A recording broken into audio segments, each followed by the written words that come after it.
स्वामित्व योजना, जिसका फुल फॉर्म है survey of villages and mapping with improvised technology in village areas. तो आइए जानते हैं स्वामित्व योजना के बारे में विस्तार से।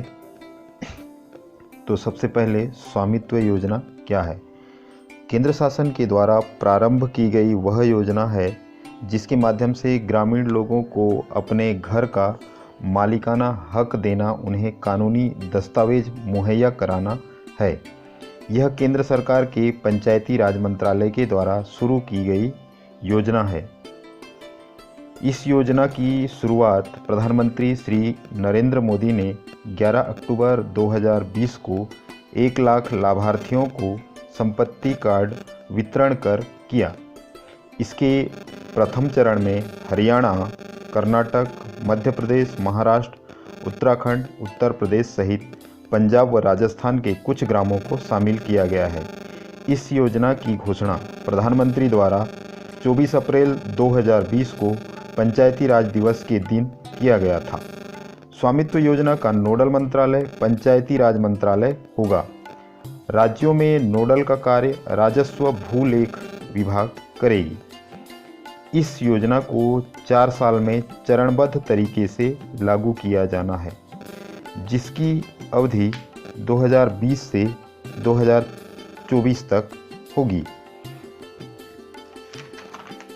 इस योजना के अंतर्गत सभी घरों को संपत्ति कार्ड दिया जाएगा। अगले 3 से 4 साल में देश के कुल 6.62 लाख गांवों को कवर किए जाने का लक्ष्य रखा गया है। आइए जानते हैं इस योजना से संबंधित भूलेख अभिलेख का इतिहास। मौर्य साम्राज्य में राजुक नाम का अधिकारी भूमि की गिनती और पंजीकरण करने के लिए नियुक्त किया गया था। जमीन को मापने हेतु रस्सी का प्रयोग किया गया था। फिर उसके बाद कौटिल्य के अर्थशास्त्र में शुष्क बागवानी नम तरीके से भूमि को मापा, वर्गीकृत और श्रेणीबद्ध किया जाने का उल्लेख है। मुगल काल में अकबर के नवरत्नों में से एक टोडरमल द्वारा भूमि के नक्शा हेतु छड़ी और श्रृंखला का उपयोग कर भू अभिलेख बनवाया गया था। वहीं पर ब्रिटिश काल में अंग्रेजों द्वारा करारोपण हेतु कृषि भूमि का रिकॉर्ड रखा गया। सन 1806 में जॉर्ज एवरेस्ट सर्वेयर सर्वेक्षण कार्य का अधीक्षक था। भूमि कर सुधारने के लिए भूमि अभिलेख को सुरक्षित रखने के लिए भूमि अभिलेख की स्थापना 1904 में की गई थी, परंतु कृषकों की आवास का अभिलेख नहीं रखा जाता था।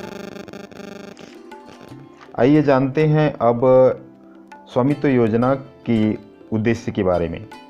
इसका प्रमुख उद्देश्य है ग्रामीण कृषकों की भूमि की डिजिटल रूप से देखरेख संभव कराना, सभी ग्राम के भूखंडों का सटीक मैपिंग कराना, सभी प्रक्रिया में पारदर्शिता लाना, संपत्ति का ई पोर्टल द्वारा डिजिटल ब्यौरा रखा जाएगा, हर गांव का सटीक मैपिंग के साथ सटीक लैंड रिकॉर्ड बन पाएगा, ग्राम पंचायत को मजबूत करना, गांव में स्कूल, अस्पताल, बाजार कहाँ होगी उस पर विवाद को कम करना तथा ग्राम से जुड़े विकास के कार्यों को करने में आसान बनाना।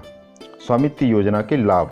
स्वामित्व योजना से ग्रामीणों को आर्थिक लाभ होगा, संपत्ति कार्ड प्राप्त होगा जिससे लाभार्थी को संपत्ति का अधिकार प्राप्त होगा तथा उसकी संपत्ति सुरक्षित होगी। स्वामित्व योजना से स्वरोजगार एवं रोजगार के नए आयाम बनेंगे। संपत्ति कार्ड मिलने से गांव के लोगों की संपत्ति छिन जाने का भय समाप्त होगा। इससे बैंकों से ऋण प्राप्त करने में आसानी होगी।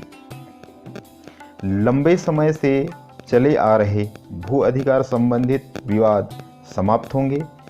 संपत्ति के उपलब्धता के आधार पर मूल्य तय करने में सफलता होगी। पंचायत के करारोपण व्यवस्था में सुधार होगा। न्यायालयीन विवादों का निपटारा होगा।